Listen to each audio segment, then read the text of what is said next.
when a fire starts to burn, right? And it starts to spread. When a fire starts to burn, right? And it starts to spread. When a fire starts to burn, right? And it starts to spread. When a fire starts to burn, right? And it starts to spread. Nobody should be in the front of that thing. All right. Yeah. That's coming our way. Right here at base camp. Hey, make sure everybody on your side is in a safe spot. Get accountability for me as soon as there, and get back with me on the Swamney Blade. Command.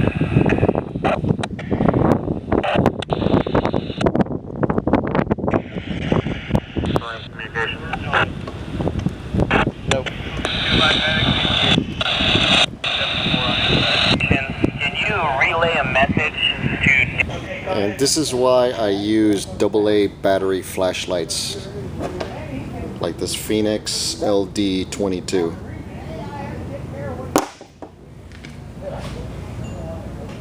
Stacks of AA's. All those boxes over there on the far end are AA's.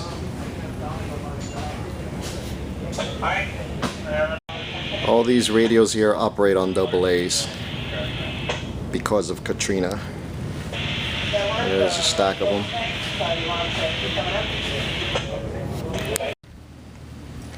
Here's a UHF to Victor frequencies, air frequency link. So it comes in UHF, which is Dan the man over there, and I got the aircraft Victor frequency thing. All right, without using our call signs. 1, 2, 3, 4, 5. 5, 4, 3, 2, 1. Yeah, good. So it went from UHF to VHF to support the rimfire that's way back there. So now the airport heliport station could talk to the aircraft with an HT, kind of like this one here. This is a UHF HT. They could talk to the aircraft direct by using this link. Firing job there. Yeah, it was right there at the Delta Echo break is what I was told. Okay, I copy that. Great, thanks. Well, that's the rimfire from southeast. South Air Attack, 8 Golf Hotel on TFR. This is from southeast of the fire, way southeast. We just got done putting up a aircraft link, so the guys at the helo port here with a UHF handheld can link up here. Then from up here is going to go out to the aircraft on a VHF AM frequency. So with a little HT, they can negotiate these hills here and hit the aircraft up in the sky here. South Air Attack, 8 Golf Hotel on TFR break. That's the main head over there. Hotel, go ahead. This thing is massive. Okay, just transitioning from the north to the south, currently 5. Well, this is an incident-based command post. A shit hit the fan base. There's a big old fire right here, the rim fire. Plumes of smoke here all over the place. This thing is 200,000 acres burnt up. And here's the camp. There's a communications van there. What I'm standing on is a communications van. All these antennas here. There's where the IC hangs out at right here. Chow hall. Some big wigs walking around.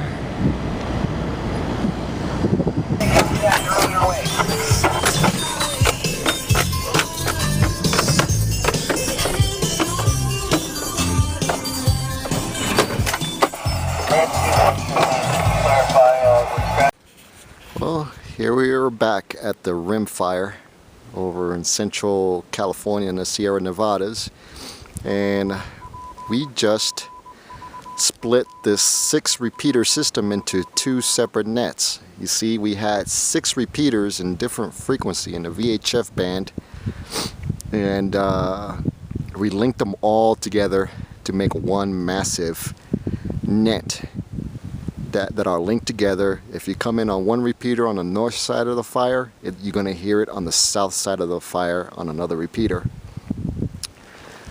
But since this freaking fire is so huge and it was getting kind of congested in the main channel, the command channel, too many people talking on it, couldn't really command and control the incident too well. So they decided to split the system into two nets of 3 repeaters each, a north end and a south end. So that's exactly what we did. The VHF frequency remains the same, but all we had to do to split the two nets apart is to switch the channel on the link receiver, which is a UHF frequency, by a matter of doing this channel knob here to another VHF link channel, and that effectively made 2 separate nets, rim north and rim south, and we were given a task to come out here in unison to 3 northern repeaters to make the change, and this is one of them at Pinecrest Peak. And I didn't install this one. I mean, it doesn't matter who will install it. They're all the same. You know, we go out here and do our business. But what you see here on top is a VHF command channel on top, the antenna on top, a halfway dipole, and then the Yagi there pointing to the other repeaters as a link frequency. I prefer omnis whenever possible, even though it's a little bit more work, but you have more flexibility without having to drive up here. This time around, no flying, drive, but it was cool. Here in Stanislaus National Forest, I think this is. Yeah, I think that's where I'm at. And that's it. I wish I could have shown the process, but I was kind of busy. I couldn't mess around with the camera. And we are really the path of least resistance. They use this tree to tie off this tie here, ground stake, and then another tree over there. I had a point from this location to point to Duckwall Mountain, which this Yagi is pointing to. It had to go 196 degrees bearing from this location. I had a Delorme GPS, one of the newer ones. I think it's a PN4. And standing still, it doesn't give you a bearing. You have to kind of move a little bit. I know there's a setting in there, but I can't find it. And right now, I don't have the time to be messing around with electronics when there was a mission given to us to do now. So I always fall back on my trusty genuine USGI compass. 196 degrees bearing, pointed in azimuth, and corrected the direction towards Duck Mountain, all in less than 30 seconds. Where GPS, I have to get a fix and then stand still or move a little bit so I could get a bearing, and I don't trust the bearing. It was right on, but I wanted to make sure with this guy right here. So the theme of this particular segment is fall back on your old school skills. Always. It'll never let you down. Is it the one you're working on? Is it a part? Oh yeah. Oh, yeah. Done? No. This I moved on. I found some problems though. Did you? Yeah, more than just a little screen there. I thought it was the operator. Oh. You're the operator? Yeah, it's just the operator.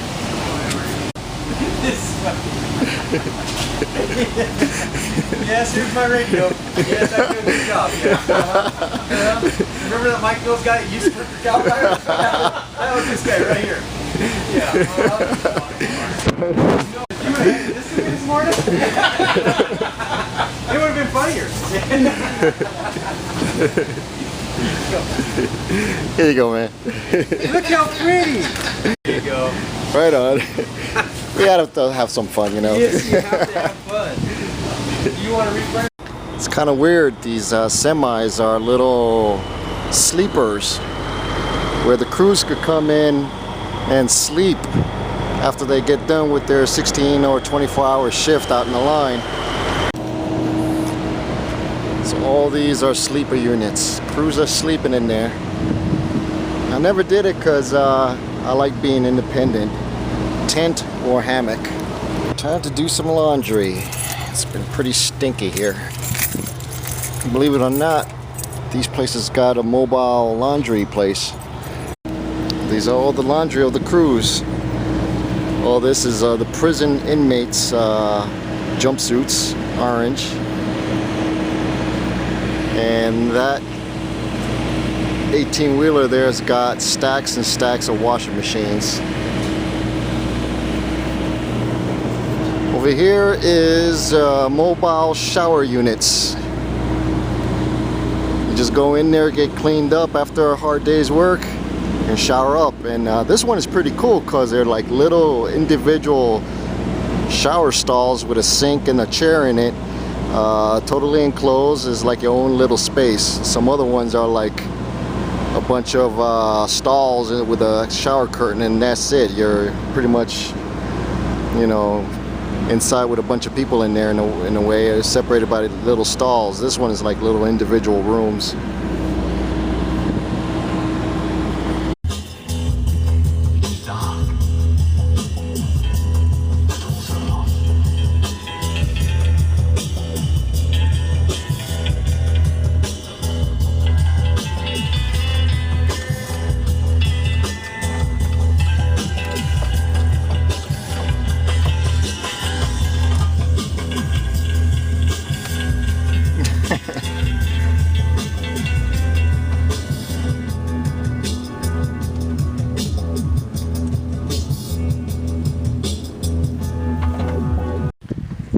Set of guys bedding down, and they'll sleep out here for 2 weeks assignment. They bring their own tents, and I happen to be one of the first ones to camp out here, so I got my prime choice of the barn. Yes sir, that little abandoned equipment barn right there. And this is great practice for when I have to start bugging in or whatever. If that should ever happen. You still can't see what's in there. What is that? It's a hammock.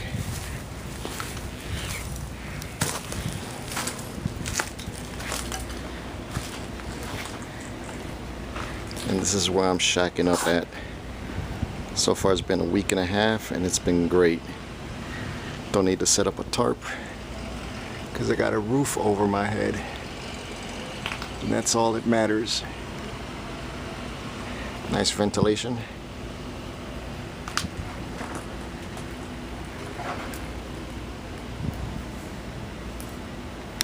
And the comm unit always gets no respect. There's the tent. There's the tent that I hang out in, right next to the porta potties. So far it's been okay, no smell, but that's how much in high regard they keep us in. Alright, I gotta get back to work. Mile. Well, we just hiked up a mile up here because there was a tree in the way, so we couldn't drive up here. And that was a bitch, carrying batteries. And this place was burnt over once already. And there's the remains of the antenna. All toasty. Looks like they were roasting marshmallows. Marshmallows or wieners? What do you say? Marshmallows. Marshmallows? Okay, yeah. Marshmallows. At least the transmission line looks like it's marshmallow. Yes, sir. Site placement is everything, and we didn't do this job here. Whoever it was drinking. Stan. Because here's his the evidence. IPF. IPA. IPA, long hammer. Jesus Christ. What kind of operation are we running here? Huh? Didn't even leave any for us. I know, none for us at all. He could have kept it cool inside the repeater box with some mice. Or at least some in there. Well, at least we've earned ice cream for tonight. Yeah, I think so. If we burn everything off, we can put it back on. That's right. This place didn't burn, but it's got potential. Anyway, we're done here. Fire's way over that way, close to Yosemite. Alright, it's time to hike back downhill. See you later. Goddamn tree! I could have made it. Could have punched through it. I know it, huh? Shit. Come back, the fucking hood's in the rear. Why didn't they issue those law rockets that we asked for? I know. You know? We could totally blast through that bitch. Just put some C4 on it and run. I know it. Goddamn California. The place is full of liberals. Yeah. Oh, that's what stopped us.